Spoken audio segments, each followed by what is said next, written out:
subscribe now and press the bell icon. Never miss an update. Hello everyone, I welcome you all in Gangotri Group of Schools. I am Vishal Tyagi, Faculty of Mathematics. तो बच्चों, आज हम दो तीन topic और रहते हैं इसमें 3D में, उनको भी कंप्लीट कर लेते हैं। मतलब है वही चीज़ें जो स्ट्रेट लाइन में है, ठीक है। जैसे कई सारी चीज़ें हमने यहाँ पे देखी हैं जो कि स्ट्रेट लाइन से रिलेट होती हैं। सिमिलरली ये दो तीन चीज़ें और हैं जो कि आपकी स्ट्रेट लाइन से रिलेट होंगी। ऑलराइट, जैसे लोकेशन, ठीक है ना, location of 2 points with respect to a plane, ठीक है बच्चों, with respect to a plane. एक प्लेन के रेस्पेक्ट में 2 पॉइंट की लोकेशन कैसे होगी, मतलब सेम साइड या अपोजिट साइड। ये वाली कॉन्सेप्ट हमने स्ट्रेट लाइन में भी पढ़ी थी ना, कि 2 पॉइंट सेम साइड है या अपोजिट साइड है, तो उसके लिए क्या कंडीशंस है, ठीक है। तो जैसे वहां पे करते थे ऐसे यहां पे करेंगे। ऑलराइट, तो मान लेते हैं equation of plane is ax by cz plus d is equal to 0 and the point is x1 y1 z1, दूसरा पॉइंट x2 y2 z2, ठीक है ना। जो दो पॉइंट दिए हुए हैं वो ऐसे हैं। तो points will lie on the same side if, जो वहां पे कंडीशन होती थी, if मान लेते हैं ये बेटा इक्वेशन है प्लेन की p इज इक्वल टू 0, ठीक है। तो क्या है ये p इक्वल टू 0। तो अगर p of x1 y1 z1 into p of x2 y2 z2 is greater than 0, इसका मतलब समझ आ रहा होगा आई थिंक कि p मतलब प्लेन की इक्वेशन में x1 y1 z1 को पुट कर दो, फिर प्लेन की इक्वेशन में x2 y2 z2 को पुट कर दो। जो उस प्रोडक्ट, जो वो प्रोडक्ट है वो अगर पॉजिटिव आता है बच्चों, तो मतलब समझ जाना point will lie on same side. अगर पॉइंट्स लिख देता हूं, points will lie on opposite side if भाई ये वाला प्रोडक्ट लेस देन 0 हो जाए, सिंपल। तो ये मैंने लिख दिया यहाँ पे लेस देन 0, ठीक है। अगर यही प्रोडक्ट लेस देन 0 हो जाएगा तो ये अपोजिट साइड में चले जाएंगे। क्लियर बच्चों, तो ये बात थी कि लोकेशन ऑफ पॉइंट जानने के लिए। अभी मैं आपको बताने जा रहा हूँ distance of a point from a plane. Already बता भी चुका हूँ। अगर प्लेन की इक्वेशन ऐसे दी गई है, ठीक, मान लेते हैं अगर प्लेन की इक्वेशन ऐसे दी गई है, तो distance of a point x1 y1, देखना ध्यान से, x1 y1 z1 will be ax1 by1 cz1 plus d upon root of a square b square c square। तो आई होप समझ आ रहा होगा तुम्हें मैं क्या बता रहा हूं, मॉड भी लगा दो, ठीक है। तो ये होती है distance of a point from a plane, perpendicular distance obviously. अच्छा, अगर परपेंडिकुलर डिस्टेंस ना हो तो ऐसे देंगे कि find the distance of this point from this plane along the line this, एक लाइन दी जाएगी। तो उसमें कैसे करते हैं वो ऑलरेडी हम सिखा चुके हैं, ठीक। तो अभी फिलहाल परपेंडिकुलर डिस्टेंस की जहां तक बात थी तो ये मैंने निकाल लिया। अब मैं इसी को वेक्टर फॉर्म में आपको बताने जा रहा हूं, ठीक है। अगर वेक्टर फॉर्म हो मतलब ये कहा जाए distance of point point A मतलब ए पोजीशन वेक्टर है उस पॉइंट का, ठीक है। Distance of a point A from the plane r dot n is equal to d, ठीक है। ये प्लेन की इक्वेशन होती है r dot n is equal to d या प्लस d, मर्जी है, कुछ भी ले सकते हो, प्लस d ले लो। ऑलराइट बच्चों, r dot n plus d, okay है। ये प्लेन की इक्वेशन होती है। प्लेन की इक्वेशन कई टाइप से देखने को मिल सकती है। एक तो ये r dot n plus d, r dot n equal to d, या r minus a dot n equal to 0, वो तुम्हें पता ही है कैसे रिलेट करना है एक दूसरे को। तो मेन इक्वेशन तो सबसे ज्यादा इंपॉर्टेंट इक्वेशन जो है वो है r minus a dot n equal to 0। वहीं से सब कुछ निकलता है।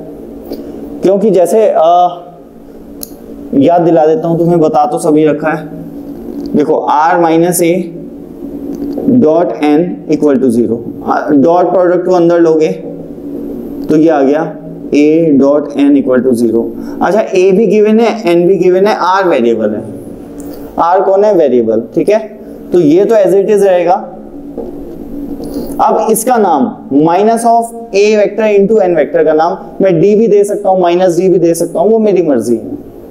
मान लेता हूं इसका नाम मैंने d दे दिया, minus of a dot n का नाम मैंने क्या दिया? d। तो ऐसी इक्वेशन बन जाएगी। अच्छा, अगर a डॉट n का नाम d दूंगा तो ऐसी इक्वेशन बन जाएगी, सॉरी ऐसे नहीं, इक्वल टू में आ जाएगा ये ऐसे, ठीक है।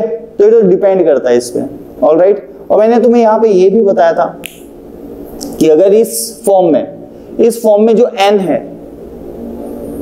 ठीक है बच्चों, ओके, लेट मी थिंक, हाँ, इस जो फॉर्म में n है, n अगर यूनिट वेक्टर हुआ तो ये जो d है, ये जो मैंने यहाँ पे लिखा है, ये होती है डिस्टेंस फ्रॉम ओरिजिन। याद रखें, वहां पे लिखा है ये, ठीक है।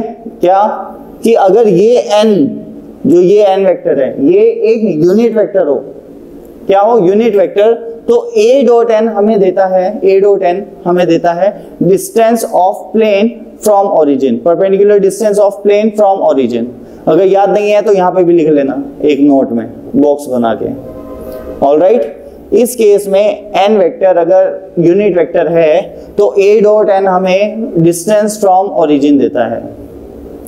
या अगर आपके सामने कभी ऐसी इक्वेशन आए r dot n equal to d, अच्छा यहाँ पे जो n है वो यूनिट वेक्टर हो, यहाँ पे जो n है वो क्या हो? यूनिट वेक्टर हो, तो d जो होगी उसकी परपेंडिकुलर, प्लेन की परपेंडिकुलर डिस्टेंस होगी फ्रॉम ओरिजिन, प्लेन की परपेंडिकुलर डिस्टेंस होगी फ्रॉम ओरिजिन, याद रखिएगा। ओके बच्चों, ओरिजिन से परपेंडिकुलर डिस्टेंस होगी। क्यों? क्योंकि a जो है वो उस प्लेन में लाई कर रहा है, ठीक है। ये वाला सीन नहीं है, ये तो प्लेन में नहीं है, ये तो कहा है कि distance of point this from this plane, इस प्लेन से उस पॉइंट की डिस्टेंस बतानी है। लेकिन इस केस में जो a लिया है मैंने, r माइनस a कौन होता है? एक पॉइंट के पोजीशन वेक्टर है a, और वो पॉइंट उस प्लेन में लाई करता है। जैसे कि आपको बताया है कि एक प्लेन की इक्वेशन के लिए एक नॉर्मल वेक्टर और एक पॉइंट चाहिए होता है, तो वो वाला पॉइंट है, ऑलराइट। और ये कॉन्सेप्ट भी तुम्हें समझाई रखी है कि ये d ओरिजिन से डिस्टेंस क्यों होता है, ठीक है, ये बता रखा है। इंटरसेप्ट लिया जाता है, a है हमारा, a क्या है? पोजीशन वेक्टर पॉइंट के, तो उसे ओरिजिन से कनेक्ट करने वाला वेक्टर ही तो है। अब प्लेन मान लो ये है, यहाँ पे कोई पॉइंट a है, तो उसे ओरिजिन से कनेक्ट करने वाला वेक्टर ही तो है a, और उसका आपने किसके साथ डॉट लिया? एक यूनिट वेक्टर है परपेंडिकुलर टू दिस। तो किसी वेक्टर का यूनिट वेक्टर के साथ डॉट लेना मतलब होता है उसका उस वेक्टर के अलोंग इंटरसेप्ट लेना, सही है ना। क्योंकि ये क्या आएगा? Mod of a mod of n cos theta, mod of n तो 1 है, यूनिट वेक्टर है अगर, तो सिर्फ क्या आएगा? Mod of a cos theta, मतलब a का ये वाली लेंथ। तो ऑब्वियसली ओरिजिन से perpendicular distance of plane represent करता है। ये बातें याद रखें, रिकॉल कराता हूँ, ठीक है। Distance of a point a from plane this. अब ये point a I don't know, ये वो वाला पॉइंट नहीं है, ये कोई एक अलग पॉइंट है जो कि प्लेन में नहीं लाई कर रहा है, ठीक है। अगर इसकी फोटो बनानी है तो ऐसे बना सकते हैं, ये एक पॉइंट है a और ये प्लेन है यहाँ पे दिया हुआ, क्लियर। अब इसकी मुझे डिस्टेंस लेनी है ना वेक्टर फॉर्म में, तो बिल्कुल वही काम करना है जो कार्टेशियन में करते हैं। कार्टेशियन फॉर्म में क्या करते हैं? प्लेन के अंदर इस पॉइंट को पुट कर देते हैं और upon a square b square c square. a b c क्या है? DRS of unit vector, sorry क्या बोल रहा हूं, DRS ऑफ नॉर्मल वेक्टर है या नहीं? ABC, a square plus b square plus c square क्या है? DRS of unit vector, sorry फिर यूनिट कह रहा हूं, normal vector. ABC normal vector के DRS होते हैं। तो सिमिलरली यहाँ पे भी मैं यही कर रहा हूँ कि R की जगह क्या रख दूंगा? A, परपेंडिकुलर डिस्टेंस, तो परपेंडिकुलर डिस्टेंस होगी आर की जगह क्या रख देंगे भाई, जैसे x की जगह x y z की जगह x1 y1 z1 रखा है, सिमिलरली यहाँ पे वेरिएबल कौन है r, तो r की जगह क्या रखूंगा a point low dot n plus d upon modulus of n।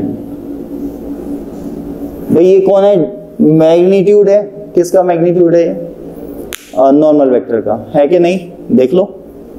Similarly यहाँ पे मैंने क्या लिख दिया, मॉड्यूलस ऑफ n। तो ये बेटा हो जाएगी perpendicular distance in vector form, perpendicular distance in vector form. Alright बच्चों, समझ आया? चलिए इसको जल्दी से कॉपी कीजिए। ओके स्टूडेंट्स, तो अभी कुछ क्वेश्चंस हैं हमारे सामने, लेकिन उससे पहले हम एक concept, the last concept of this chapter पढ़ने जा रहे हैं, ठीक है। दैट इज वेक्टर फॉर्म में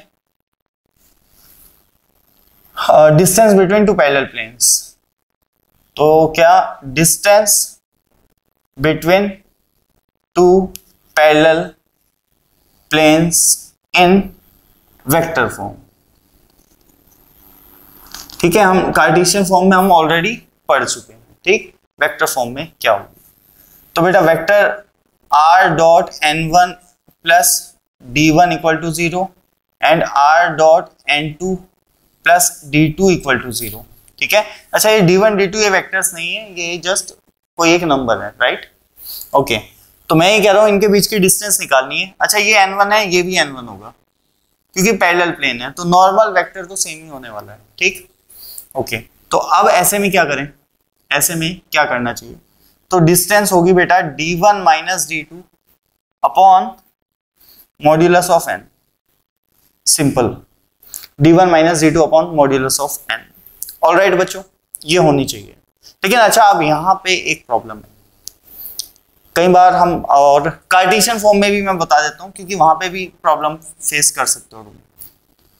तो ax by plus c z plus d equal to 0 और ax by plus c z plus d2 equal to 0, तो वहां पे होना चाहिए d1 minus d2 and square root of a square b square c square. Alright, ये होनी चाहिए distance between two parallel planes. यहां तक तो बात समझ आ गई। द प्रॉब्लम इज, कई बार ऐसा हो सकता है कि नॉर्मल वेक्टर है तो सेम, लेकिन उसके जो DRS है वो डिफरेंट है। इसका मतलब जैसे ये लिखा हुआ है, ठीक है, इसमें मैं क्या कह दूं कि ये लिखा हुआ है 2ax 2by plus 2cz plus d2 equal to 0। ये और ये दो प्लेन दिए गए हैं, इनके बीच की डिस्टेंस बतानी है। तो ये तो मुझे पता चल रहा है ये पैरेलल प्लेन है, क्यों, DRS, the ratio of DRS of normal vector is same, ठीक है। भाई एक प्लेन ऐसे दिया है x minus 2y plus z equal to 3, और एक दिया है 2x minus 4y plus 2z is equal to कुछ भी हो सकता है, 5 ले लो। ऑलराइट बच्चों, तो देख के आपको पता चलना चाहिए कि पैरेलल प्लेन्स है। DRS अलग अलग हो सकते हैं लेकिन पैरेलल है ये प्लेन, क्योंकि रेशियो देखो 1/2 माइनस 2 माइनस 4 1/2 इक्वल है कि नहीं। DRS ऑफ नॉर्मल वेक्टर का जो रेशियो है वो इक्वल है, इसका मतलब नॉर्मल वेक्टर सेम ही है। तो ऐसे केस में अगर आपको distance between two parallel planes निकालने पड़े तो उसके लिए सबसे पहला काम आप ये करेंगे, ठीक है, सबसे पहला काम आप ये करेंगे कि DRS को सेम बनाएंगे, ठीक है। कैसे, इस प्लेन को मैं कन्वर्ट करूंगा x minus 2y plus 2 equal to 5/2 में। ऑलराइट बच्चों, तो x minus 2y plus z है, सॉरी मैं 2 बोलता हूं, ठीक है, x minus 2y plus z is equal to 5/2 में मैं इस प्लेन को कन्वर्ट करूंगा पहले। उसके बाद मैं कहूंगा कि हाँ अब मैं इसे d1 और इसको d2 ले सकता हूं और वैल्यूज को यहां पे रख सकता हूं। ऑलराइट बच्चों, अच्छा कुछ लोग सोचेंगे कि d1 3 या -3, क्योंकि ऐसे में लिखा है ये, तो बेटा कुछ भी ले लेना, क्योंकि डिफरेंस ले रहे हो तो कोई इफेक्ट नहीं आएगा। बस हाँ ऐसा ना हो कि एक को तो ऐसे ले लिया और एक को ऐसे ले लिया, दोनों को सेम टाइप की फॉर्म में चेंज करना पड़ेगा। अगर ऊपर वाले प्लेन में 3 को आप इधर लेके आए हो, तो इधर भी 5/2 को आपको इधर लेके आना पड़ेगा, या तो दोनों को इधर रहने दो राइट हैंड साइड में, तब भी काम चल जाएगा। ठीक, तो मेन कॉन्सेप्ट इज कि भाई ऐसा ही सेम कॉन्सेप्ट स्ट्रेट लाइन में भी होती है ना, स्ट्रेट लाइन में भी यही चीज बताई थी कि पहले सेम बनाओ, आप जो वेरिएबल पार्ट है ना उसे सेम बनाना पड़ेगा, ये ध्यान रखिए। तो मैंने क्या कहा कि पहले सेम बनाया, अब कहूंगा d1 - d2 and square root of, अब आपको पता भी चलेगा a² b² c² होगा क्या। पहले तो आप वैसे ही कंफ्यूज हो जाते हैं कि root of a² b² c² किसके वाले, इसके वाले या इसके वाले। ठीक है, तो इन चीजों का थोड़ा ध्यान दीजिएगा। तो पहले सेम बनाना पड़ता है, जरूरी नहीं है ऐसे ही, ऐसा भी कर सकता था मैं, इसमें 2 से मल्टीप्लाई कर देता, तब भी ये सेम हो जाते हैं, तब भी काम बन जाएगा, लेकिन सेम बनाना पड़ेगा। सिमिलरली वेक्टर फॉर्म में भी n1 और n1 ही होना चाहिए एज इट इज। अगर वो एज इट इज नहीं है तो एज इट इज बनाइए उन्हें। ठीक है, पैरेलल है, इतना तो कंफर्म है कि जो DRS का रेशियो होगा n1, और अगर मैं इसे n2 ले लूं तो n1 और n2 के जो DRS है उनका जो रेशियो होगा वो तो सेम ही आने वाला है, क्योंकि पैरेलल प्लेन्स हैं। लेकिन रेशियो सेम है, इट डज नॉट मीन कि वो उनका मैग्नीट्यूड भी सेम है। तो उनका मैग्नीट्यूड भी सेम बनाइए, या तो दोनों को ही यूनिट वेक्टर बना लो, या अगर आप एक को दूसरे की तरह कन्वर्ट कर सकते हो तो ऐसे कर लो, मर्जी आपकी। उसके बाद ही ये फॉर्मूला लगेगा, ये बात ध्यान रखें, क्योंकि आप सेम बनाने के लिए किसी पर्टिकुलर नंबर से पूरी इक्वेशन को डिवाइड करना पड़ेगा, उससे ये जो d है ना ये चेंज हो जाएगा बेटा, तो ध्यान रखिएगा। तो इससे तो मैं अभी n1 ही ले रहा हूं, लेकिन मैं तुम्हें पहले ही सचेत कर रहा हूं कि भाई ऐसा भी हो सकता है और तुम लोग गलती कर दो, फिर ऐसा नहीं करना है। I hope this is clear, ये क्लियर हो गया होगा कि n 2 तरीकों से दिया जा सकता है, still they will be parallel, planes parallel होंगे, लेकिन फिर भी डायरेक्ट फॉर्मूला लगाना हानिकारक हो सकता है। पहले आपको जो वेरिएबल पार्ट है उसको सेम फॉर्म में चेंज करना पड़ेगा। यहाँ पे वेरिएबल पार्ट ये है, अगर यहाँ पे जो ये n1 है और ये n1 है ये डिफरेंट है, तो इन्हें सेम बनाइए पहले, किसी एक पर्टिकुलर नंबर से पूरी इक्वेशन को डिवाइड करके या मल्टीप्लाई करके, जैसे भी आपको करना है। ठीक है, उसके बाद ही आप ये फॉर्मूला अप्लाई करेंगे। तो बेटा अगर वेक्टर फॉर्म में डायरेक्ट आप डिस्टेंस जानना चाहते हैं बिटवीन 2 प्लेन्स, तो वो ये होती है। ऑलराइट बच्चों, तो जल्दी से इसे कॉपी कीजिए, फिर क्वेश्चंस पे आते हैं।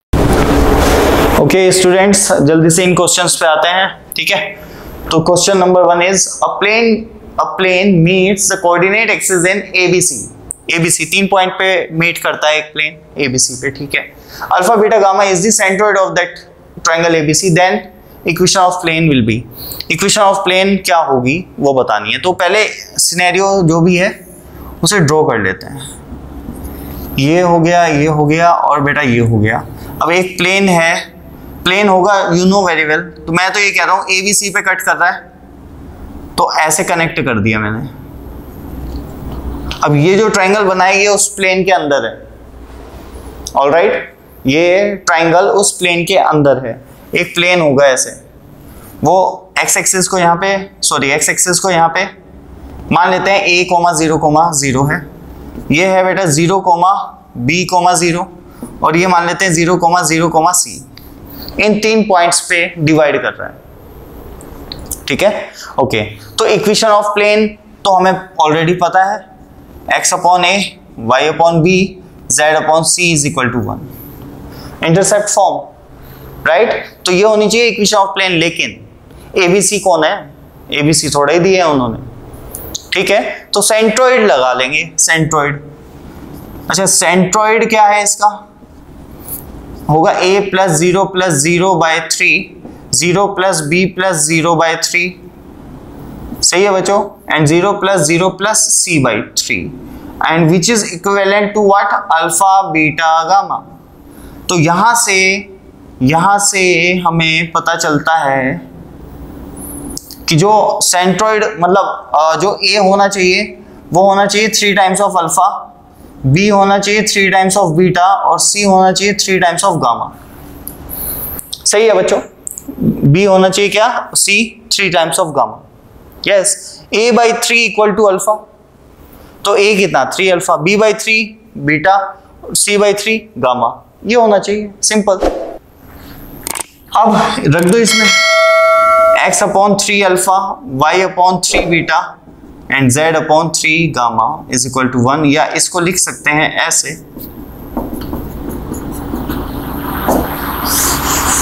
एक मिनट, यहां पे 3 आ जाएगा। बात समझ आ गई? तो बहुत इजी था, एकदम से हो गया। तो जल्दी से इसे कॉपी कर लो, फिर नेक्स्ट क्वेश्चन पे आते हैं। ओके स्टूडेंट्स, नेक्स्ट क्वेश्चन देखते हैं। देखो, a variable plane is at a constant distance p। Okay, एक वेरिएबल प्लेन है जो कि constant distance p from origin से कांस्टेंट डिस्टेंस p पे है। Meet the axis in ABC, axis को मीट करता है ABC पे, ठीक है। Then the locus of centroid of tetrahedron, जो टेट्राहेड्रॉन बनने जा रहा है ऑब्वियसली ओरिजिन के साथ मिलके ABC एंड ओरिजिन मिला के एक टेट्राहेड्रॉन फॉर्म करेंगे। देख लो फिगर उसी टाइप की रहेगी यहाँ पे भी, ठीक है। ये ऐसे और ऐसे, ऑलराइट गाइस। तो ये हमारा एक टेट्राहेड्रॉन बन चुका है जिसमें ये एक ओरिजिन है, ठीक है, और ये उसकी साइड्स है। इसको मैं कलर कर देता हूं जो अच्छे से दिखे, और ये हमारा बन गया बेटा टेट्राहेड्रॉन।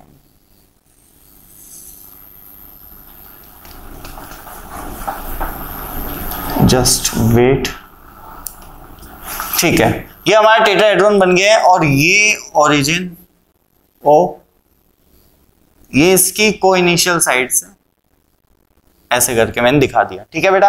ये टेट्राहेड्रॉन है, इसका सेंट्रोइड भी होगा कुछ। उससे पहले इन्होंने दिया है क्या? कुछ नहीं दिया।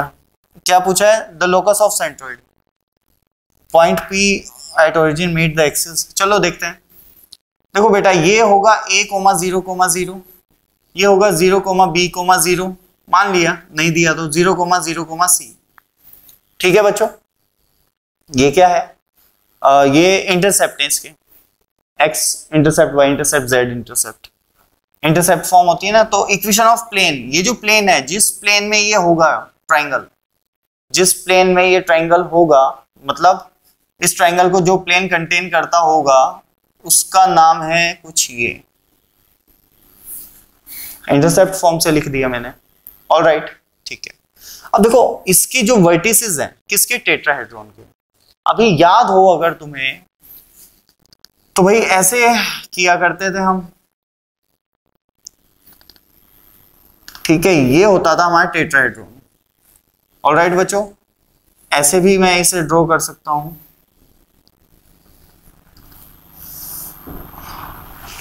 ये हमारा टेट्राहेड्रॉन है, ठीक है। ये अंदर वाली साइड है जो हमें दिख नहीं रही है, विजिबल नहीं है, ये बाहर वाली साइड से। तो आप देखें ये टेट्राहेड्रॉन है, और टेट्राहेड्रॉन के केस में मान लो ये A है, ये B है, ये C है और ये D है।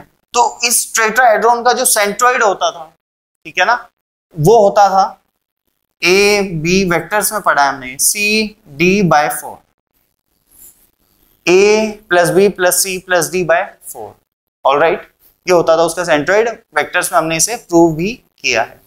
ओके, अब यहां पे आ जाओ, यहां पे A B C और ये कौन है? D कौन है? 0, ठीक है। तो सेंट्रोइड जो होगा, मान लेते हैं उसका लोकस निकालना है क्योंकि सेंट्रोइड, ठीक है बेटा। जो सेंट्रोइड होगा वो होना चाहिए अल्फा बीटा गामा। मैंने मान लिया जो सेंट्रोइड है वो अल्फा बीटा गामा है, ओके। अब इसमें मुझे एक रिलेशन फाइंड आउट करना है, देखते हैं कैसे कर सकते हैं। तो देखो सेंट्रोइड होना क्या चाहिए? सेंट्रोइड का लोकस बताना है, ओके। ध्यान से देखिएगा आप सेंट्रोइड का लोकस। देखो क्या होता है centroid? A + B + C + D/4। तो अब यहां पे देखो A + 0 + 0 + 0, इस सभी के x कोऑर्डिनेट उठा लो। A + 0 + 0 + 0, बेटा ये वेक्टर फॉर्म है, ये वेक्टर, ये पोजीशन वेक्टर है ABCD, लेकिन यहां पे कोऑर्डिनेट्स हैं ABCD, ऑलराइट। वही कह रहा हूं मैं, ध्यान से देखिएगा। मैंने क्या कहा, x coordinate of that centroid is a plus 0 plus 0 plus 0 by 4, y coordinate 0 plus b plus 0 plus 0 by 4 and z coordinate will be 0 plus 0 plus 0 plus c by 4। अच्छा, ये किसके इक्विवेलेंट है? अल्फा बीटा गामा, क्योंकि alpha beta gamma कौन है? Centroid of tetrahedron. That means a कितना हो जाएगा? a हो जाएगा 4 अल्फा, b हो जाएगा 4 बीटा एंड बेटा c हो जाएगा 4 गामा। मुझे ऐसा लग रहा है कि कोई एक इंफॉर्मेशन जरूर मिसिंग है। एक बार मैं क्वेश्चन दोबारा पढ़ूंगा। अच्छा हाँ, बिल्कुल इंफॉर्मेशन मिसिंग नहीं है, दी है, मैंने अभी तक यूज नहीं की। क्या a variable plane is at a constant distance p, तो इसकी ओरिजिन से डिस्टेंस कैसे निकालेंगे? जैसे निकालते हैं, इस इक्वेशन में ओरिजिन पुट कर दूं तो 1 अपॉन ऐसे ही तो होगी, b square 1 upon c square is equal to 1, यही होगी या नहीं? ओरिजिन से डिस्टेंस, ठीक है। तो इस इक्वेशन को यहां पे लिख रहा हूं मैं, तो इसका मतलब मैं इसे ऐसे लिख सकता हूं 1 upon c square is equal to 1। ये सॉरी p है ना डिस्टेंस, तो ये p स्क्वायर हो जाएगा बेटा, 1 अपॉन p स्क्वायर, सॉरी कितना हो जाएगा? 1 अपॉन p स्क्वायर, क्योंकि डिस्टेंस जो दी गई है वो है 1 अपॉन p। जो डिस्टेंस दी गई है ओरिजिन से वो दी है at a constant distance p, तो ओरिजिन से मैंने इसकी डिस्टेंस निकाली, वो कितनी आ गई? 1 अपॉन p। तो मैं इसको ऐसे लिख सकता हूं जैसे मैंने ऊपर लिखा है। अगर मैं इसको ऊपर ले जाऊं, एक मिनट, डिस्टेंस p है बेटा, 1 अपॉन p नहीं p, मैं 1 अपॉन p ले रहा हूं। क्या है? p, तो डिस्टेंस कितनी है? p, ऊपर लेके जाऊंगा तो वो बन जाएगा 1 upon a square plus 1 upon b square plus 1 upon c square equal to 1 upon p square. ABC में मुझे रिलेशन मिल गया है। अब एबीसी को मैं अल्फा बीटा गामा की फॉर्म में चेंज करने की सोचूंगा, क्योंकि अल्फा बीटा गामा का ही मुझे लोकस निकालना है। तो अब मैं एबीसी को ये वैल्यूज रख सकता हूं वहां पे, आप देख सकते हैं वो कन्वर्ट हो जाएगा, वो किस में कन्वर्ट हो जाएगा? 1 upon alpha square 1 upon beta square 1 upon gamma square is equal to 16 upon p square. 1 upon alpha square plus 1 upon beta square plus 1 upon gamma square is equal to 16 upon p square, ठीक है। ये आ गया relation alpha beta gamma में। अब last में क्या करते हैं, लोकस में एक्स वाई जेड से रिप्लेस कर देंगे, तो 1 upon x square 1 upon y square 1 upon z square is 16 upon p square. ये बेटा लोकस है, 1 upon x square plus 1 upon y square plus 1 upon z square is equal to 16 upon p square, जो tetrahedron है उसके centroid का locus होगा। Alright बच्चों, तो बहुत इजी क्वेश्चन था, बस आपको ये कॉन्सेप्ट पता होनी चाहिए कि भाई यहाँ पे भी लोकस पूछ लिए जाते हैं, कॉन्सेप्ट वही रहेगी जो वहां पे हुआ करती थी। ऑलराइट बच्चों, तो जल्दी से इसको कॉपी कीजिए।